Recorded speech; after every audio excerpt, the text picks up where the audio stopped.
The border town of Sokółka sat like a forgotten pebble on the northeastern edge of Poland, where birch forests thinned into rolling plains and the roads dissolved into dust. Its people lived by unspoken agreements. Farmers rose before the first frost, shopkeepers swept the front steps and pretended business would always be good, and soldiers, young and old, drilled behind the barracks with rifles that had outlived the men training them. Yet on the night of August 31st, 1939, something unsettled the town's fragile rhythm. The wireless crackled. The telegraph office did not close. Horses paced nervously in their stables as though they sensed a storm whose thunder had not yet reached human ears. Lieutenant Marek Rybak, 26 and newly posted from Krakow, watched his breath curl into the night as he smoked a cigarette behind the garrison. He had been in Sokółka for 3 weeks and already missed the noise of the city, cafes humming with gossip, brass bands in the public square, the comfort of anonymity. Out here, every villager knew his name, his rank, and even his preference for black coffee without sugar. "Another message from headquarters," murmured Sergeant Koval, stepping into the moonlight. "General Smigly Rydz wants all units at readiness level 2. That's one step from full mobilization, and still they pretend peace can be negotiated." Koval shrugged. "The politicians believe what they must, but the men hear things, radios from across the border, rumors about a false attack near Gleiwitz." He paused. "The Germans are coming, sir." Marek exhaled slowly. He already knew. Everyone did. The question was no longer if, but when. He ground out the cigarette and crushed the ember beneath his boot. "Wake the platoon. If dawn brings war, they'll meet it standing." War did not arrive quietly. It entered Poland at 4:40 a.m., carried on the wings of dive bombers that screamed across the sky like metal hawks. The first explosion shattered the windows of the post office. The second tore through the rail yard, sending timbers and shards of iron spinning through the air. Marek was thrown to the ground, ears ringing, half deafened by the shockwave. He staggered back up, coughing dust. "Positions! Move!" The soldiers scrambled behind the sandbag emplacements they had dug only days prior. Their anti-aircraft gun, a relic of the previous war, spat tracers into the sky. None found their mark. The Stukas swooped lower, their sirens wailing like damned souls. Their shadows rippled across the ground just moments before bombs cratered the earth. Somewhere behind him, a young corporal screamed. Somewhere else, a barn erupted into flames. Marek dragged the wounded back under cover, giving orders he could barely hear himself speak. After what felt like hours, though it was barely 20 minutes, the planes veered south, seeking fresh targets. Silence returned, but it was a wounded silence, coughing smoke. Koval limped over, blood trickling from his scalp. "That was just the first wave." "I know," Marek said. And he did. The invasion had begun, and the German war machine was rolling east with terrifying precision. Poland had expected time. They had been promised support, but as the sky above Sokółka darkened with smoke, Marek understood something that chilled him more than the bombs. They were alone. By late afternoon, the roads choked with refugees. Families pushing carts, children clutching blankets, men wearing the numb expressions of people who had lost everything in a day. Marek and his platoon were ordered to hold the highway leading north, delaying the German advance long enough for civilians to escape. It was a hopeless assignment, but every hour counted. As he checked positions, he found a stranger sitting on a roadside stone, calmly sketching the ruins of a farmhouse. She looked absurdly out of place. A woman in a heavy coat, auburn hair pinned neatly beneath a scarf, graphite smudges on her gloves. When she lifted her eyes from her notebook, the first thing Marek noticed was their steadiness. "You shouldn't be here," he said. "I know," she closed the notebook, "but I can't leave yet."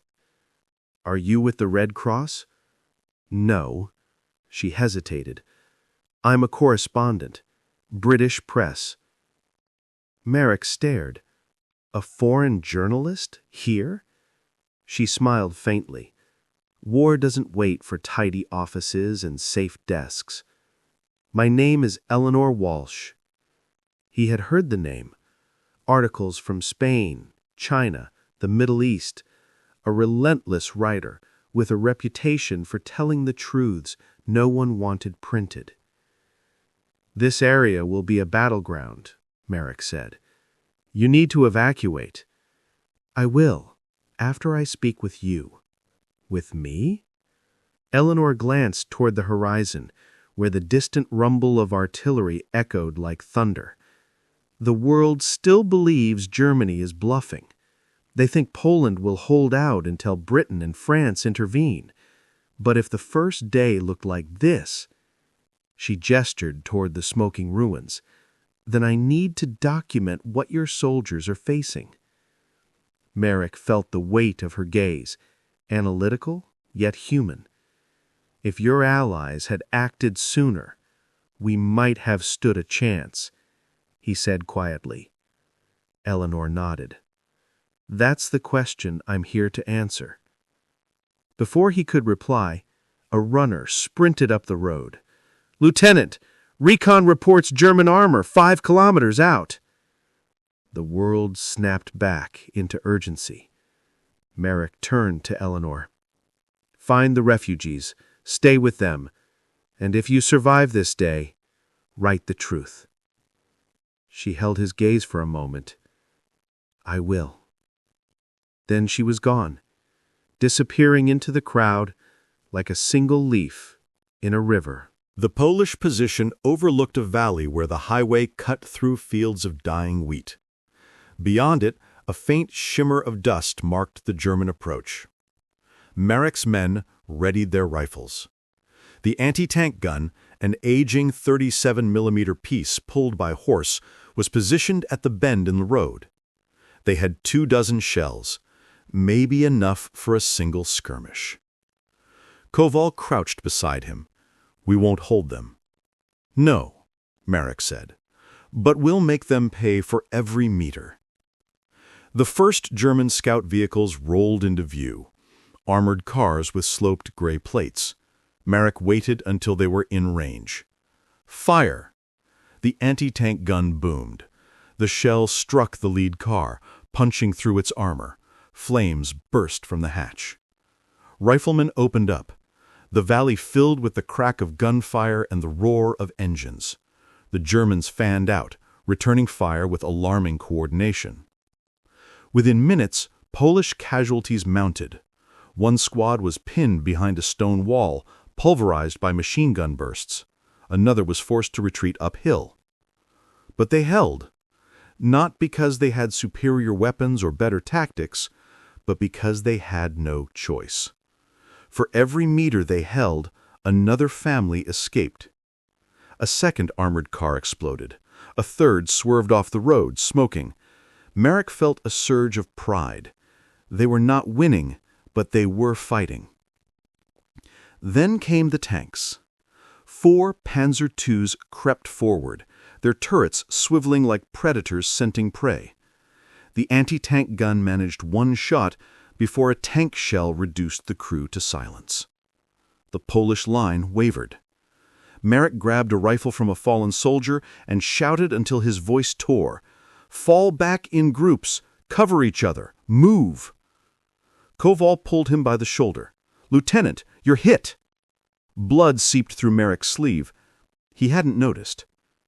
They retreated step by step, firing until barrels glowed.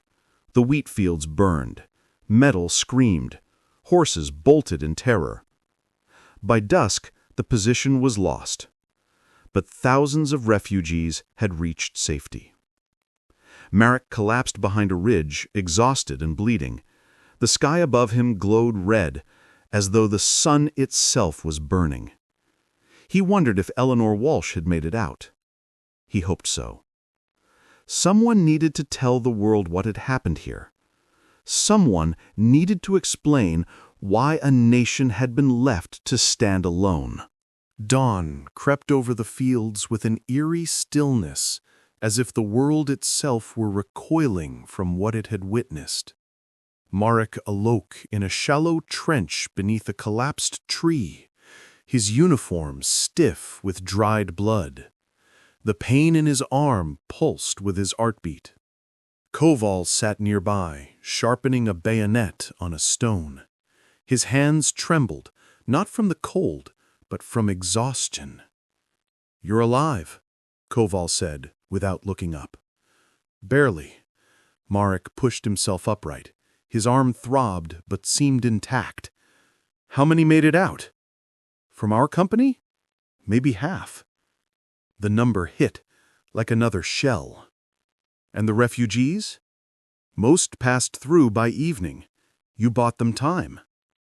Marek wanted that to mean something, but as he climbed the ridge and gazed down into the valley, all he saw were charred husks of wagons, shattered planks, and the twisted silhouettes of armored cars. Smoke still rose from the wheat fields. The Germans had already moved on, their tracks carved into the earth like scars. Koval joined him. Orders came before dawn. We're to fall back to Bialystok and regroup with the 18th Infantry. Marek nodded, though the weight of retreat gnawed at him. Each step back felt like surrendering another piece of home. "What about the wounded?" "We carry who we can." Marek's gaze swept the field again. "And the rest?" Koval met his eyes. "We make them comfortable, or we give them morphine so they don't suffer." War stripped away the choices civilians believed soldiers had. Marek took a steadying breath. "We move within the hour." The road to Bialystok had become a river of displacement. Lines of civilians moved like ghosts. Women dragging bundles of clothing, boys leading goats on frayed ropes, old men carrying icons from destroyed churches as if faith itself could shield them. Marek and what remained of his platoon marched alongside the column. Every few kilometers they stopped to help free a stuck wagon or lift an overturned cart from a ditch. A woman approached Marek carrying a child with a bandaged leg. "Pan Poruchnik," she begged. "Please, he cannot walk and we've lost our horse." Marek knelt, examining the child. Infection was already setting in. He turned to Koval. "We give them the stretcher." "We only have one left." "Then we carry him ourselves." The decision cost them time and strength, but Marek refused to abandon the boy. Soldiers were sworn to defend their people, not only with guns, but with compassion when the world offered none. By mid-afternoon, the distant thrum of aircraft grew louder. People scattered for the ditches. "Down!" Marek shouted. 3 German fighters swept low, their machine guns stitching the road with fire. Screams rose from the column. When the attack ended, dust and silence clung to the air like suffocating blankets. Koval wiped grit from his face. "They're hunting civilians now." "It's not hunting," Marek said bitterly. "It's terror. They want panic, so the retreat becomes chaos." A woman approached Marek, carrying a child with a bandaged leg. "Poruchnik," she begged. "Please, he cannot walk, and we've lost our horse." Marek knelt, examining the child. Infection was already setting in. He turned to Koval. "We give them the stretcher." "We only have one left." "Then we carry him ourselves." The decision cost them time and strength, but Marek refused to abandon the boy. Soldiers were sworn to defend their people, not only with guns but with compassion, when the world offered none. By mid-afternoon, the distant thrum of aircraft grew louder. People scattered for the ditches. "Down!" Marek shouted. 3 German fighters swept low, their machine guns stitching the road with fire. Screams rose from the column. When the attack ended, dust and silence clung to the air like suffocating blankets. Koval wiped grit from his face. "They're hunting civilians now." "It's not hunting," Marek said bitterly. "It's terror. They want panic, so the retreat becomes chaos." A figure stumbled towards them from the carnage. Hair disheveled, coat torn, one lens of her glasses cracked. Eleanor Walsh. Marek's relief was immediate and startling. "You survived," he said. She gave a shaky, defiant smile. "A few bullets came uncomfortably close, but yes." Koval raised an eyebrow. "Journalists must be immortal." "Not immortal, just stubborn." Marek helped her sit on the roadside stone. "You shouldn't—" "Yes, I know." She pushed a strand of hair back. "I shouldn't be here, but I saw something you need to hear." Marek waited. "German armored divisions, many more than expected, and they're moving faster than anything I've seen. Roads, forests, it doesn't matter. They're cutting through the countryside like knives." Marek exchanged a grim look with Koval. Eleanor continued, voice low. "And there are rumors that Soviet forces might enter from the east." Marek froze. "That's impossible. They're bound by treaty. So was Germany, and yet here we are." He felt the ground shift beneath the world he thought he understood. If the Soviets entered, Poland would be caught between 2 giants. "We have to reach Białystok. If your information is right, the command needs to hear it. I'll come with you." "It will be dangerous." She shrugged. "The truth always is." They reached Białystok at dusk, or rather, what remained of it. The city burned in 5 separate districts. Smoke rose in black pillars, staining the sky. Fire brigades were overwhelmed. Civilians dashed between buildings, carrying buckets of water that evaporated in the heat before reaching the flames. German artillery thundered in the distance, approaching steadily. Marek pushed through the streets with his platoon, searching for the command post. They eventually found it in the basement of a government building barely standing under repeated bombardment. Inside, officers pored over maps illuminated by flickering lamps. The air smelled of sweat and smoke and despair. General Kleeberg, a stern man with hollow eyes, looked up as Marek entered. "Report." "I salute. Lieutenant Rybak, 12th Infantry. We held the Sokolka Highway until overrun. Civilian casualties heavy. Enemy armor advancing rapidly." Eleanor stepped forward. "General, if I may." An officer bristled. "Who is this?" "A correspondent, British press." "We don't have time for journalists." "You should make time," Eleanor countered, voice unwavering. "Because your country's survival may depend on someone outside these walls understanding what's happening here." Kleeberg studied her with weary interest. "Speak." "Multiple armored divisions moving from East Prussia, faster than predicted. Your flanks are already exposed, and I've heard credible reports that Soviet troops might move in from the east." The room went silent. An adjutant scoffed. "The Soviets wouldn't dare. They fear a war with Germany as much as we do." Eleanor shook her head. "Fear doesn't stop opportunists from seizing territory." Marek felt everyone's gaze shift toward him. "You've seen the situation firsthand," Kleeberg said. "What's your assessment?" Marek swallowed hard. "Sir, we are being encircled. If the Soviets join, our eastern defense collapses." The general closed his eyes briefly, as if absorbing a blow. "Then we have little choice," Kleeberg whispered. "We retreat again. South, toward Lublin. We regroup. We fight where terrain favors us." He looked at Marek. "Lieutenant, your unit has suffered greatly." "Yes, sir. But I need every man who can still hold a rifle. You'll take command of the rear guard. Buy us time." Marek nodded, though dread flickered inside him. Rearguard units rarely survived. Eleanor watched him with a mixture of admiration and concern. "You'll get yourself killed." "Probably," Marek said with a tired smile. "But not today."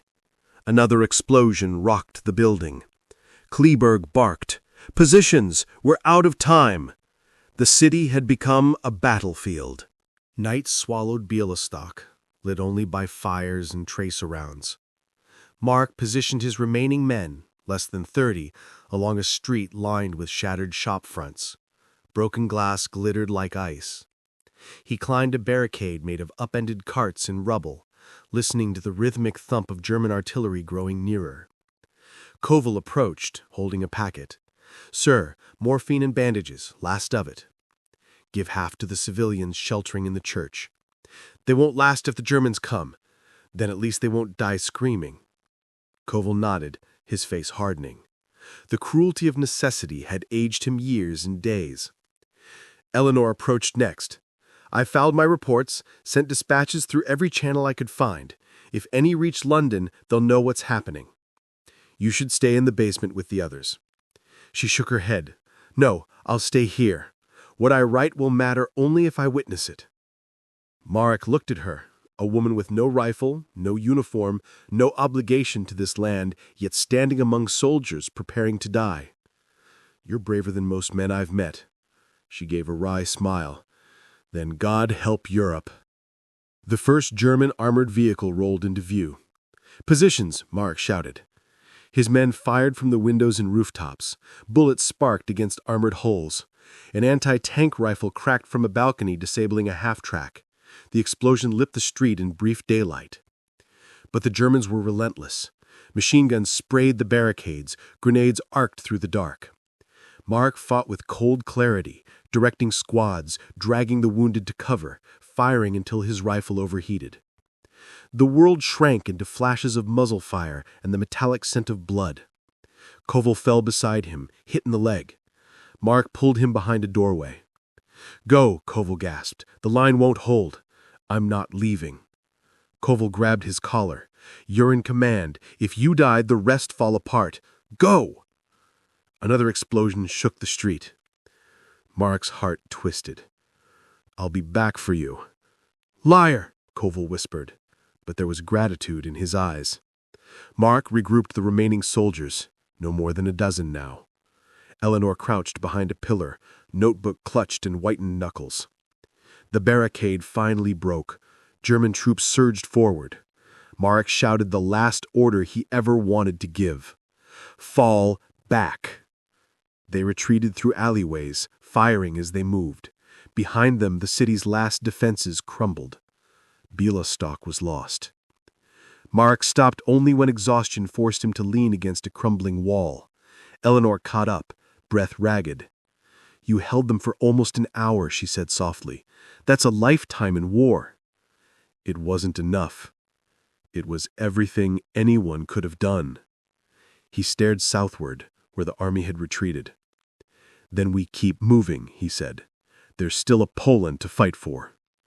Eleanor nodded. "And a world that needs to hear the truth."